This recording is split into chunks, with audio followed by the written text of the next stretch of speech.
ನೀವು ಏನಾದ್ರೂ ಜೀವನದಲ್ಲಿ ಉದ್ಧಾರ ಆಗ್ಬೇಕು, ಒಳ್ಳೆ ದುಡ್ಡು ಮಾಡ್ಬೇಕು, ಒಳ್ಳೆ ಆಸ್ತಿ ಮಾಡ್ಬೇಕು, ಒಳ್ಳೆ ಜೀವನ ಮಾಡ್ಬೇಕು ಅಂತ ಇದ್ರೆ, ನಿಮ್ ಜೀವನದಲ್ಲಿ ಈ 5 ತಪ್ಪು ಮಾತ್ರ ಯಾವತ್ತೂ ಮಾಡಕ್ ಹೋಗ್ಬೇಡಿ.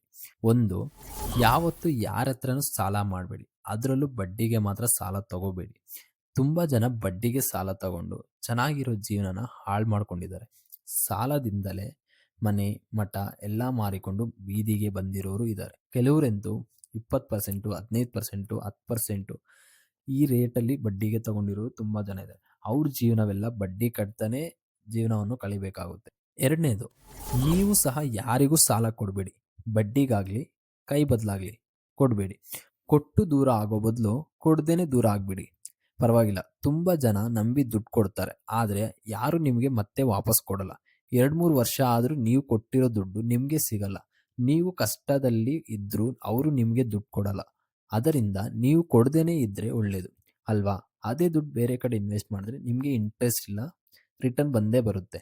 ಅದೇ ನೀವು ಆ ದುಡ್ಡನ್ನ ರಿಲೇಟಿವ್ಸ್‌ಗಾಗ್ಲಿ, ಫ್ರೆಂಡ್ಸ್‌ಗಾಗ್ಲಿ ಬೇರೆ ಯಾರಿಗಾನ ಕೊಟ್ರೆ ಆ ದುಡ್ಡು ನಿಮಗೆ ಸಿಗೋದೇ ಡೌಟು.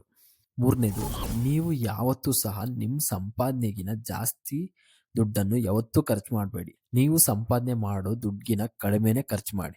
ನೀವೇನಾದ್ರೂ ಒಂದು 20,000 ಸಂಪಾದನೆ ಮಾಡ್ತಾ ಇದ್ರೆ ಅದರಲ್ಲಿ ಬರೀ 18,000 ಮಾತ್ರ ಖರ್ಚು ಮಾಡಿ. ಇನ್ನೂ 2,000 ಇನ್ವೆಸ್ಟ್‌ಮೆಂಟ್ ಮಾಡಿ. ಯಾವತ್ತು ನೀವು 20,000 ಸಂಪಾದನೆ ಮಾಡಿ 25,000 ಎಲ್ಲ ಖರ್ಚು ಮಾಡಿದ್ರೆ ನೀವು ಸಾಲ ಮಾಡಿ ಬೀದಿಗೆ ಬರೋದಂತೂ ಗ್ಯಾರಂಟಿ.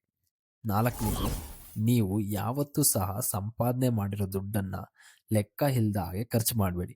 ನೀವು ಏನೇ ಖರ್ಚು ಮಾಡಿದರೂ ಒಂದ್ ಕಡೆ ನೋಟ್ ಮಾಡ್ಕೊಳ್ಳಿ. ನಾವೆಲ್ಲ ಸ್ಮಾರ್ಟ್ ಫೋನ್ ಯೂಸ್ ಮಾಡ್ತಾ ಇದೀವಿ. ಅಲ್ಲೇ ನೋಟ್ಸ್ ಆ್ಯಪ್ ಇರುತ್ತೆ. ಅದರಲ್ಲಿ ನಮಗೆ ಎಷ್ಟು ಅಮೌಂಟ್ ಬಂತು, ಅದರಲ್ಲಿ ನಾವು ಏನೇನಕ್ಕೆ ಖರ್ಚು ಮಾಡ್ತಾ ಇದ್ದೀವಿ ಅಂತ ನೋಟ್ ಮಾಡ್ಕೊಂಡ್ರೆ ನಮಗೆ ಗೊತ್ತಾಗುತ್ತೆ. ಅಮೌಂಟ್ ಎಲ್ಲಿ ಜಾಸ್ತಿ ಖರ್ಚು ಮಾಡ್ತಾ ಇದೀವಿ, ಎಲ್ಲಿ ಉಳಿಸ್ಬೇಕು ಅಂತ. ಆಗ ನಾವು ಸಾಲ ಮಾಡೋದಿಲ್ಲ.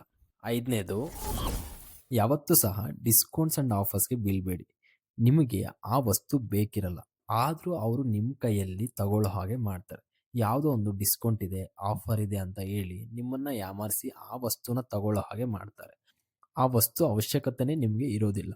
ಆದ್ರೂ ನೀವು ಇಎಂಐ ಹಾಕೊಂಡು ತಗೊಂತೀರಾ. 2-3 ವರ್ಷ ಕಟ್ಕೊಂಡಿರ್ತೀರ. ಈ ಟ್ರ್ಯಾಪ್ಸ್‌ಗೆ ಈಸಿಯಾಗಿ ಬೀಳ್ಬೇಡಿ. ಈ 5 ತಪ್ಪನ್ನು ನೀವೇನಾದ್ರೂ ನಿಮ್ಮ ಜೀವನದಲ್ಲಿ ಮಾಡಿಲ್ಲ ಅಂದ್ರೆ, ನೀವು ಆರಾಮಾಗಿ ಅಮೌಂಟ್‌ನ ಸೇವ್ ಮಾಡ್ಕೊಂಡು ಇನ್ವೆಸ್ಟ್ ಮಾಡಿ ಖುಷಿಯಾಗಿ ಇರ್ಬಹುದು.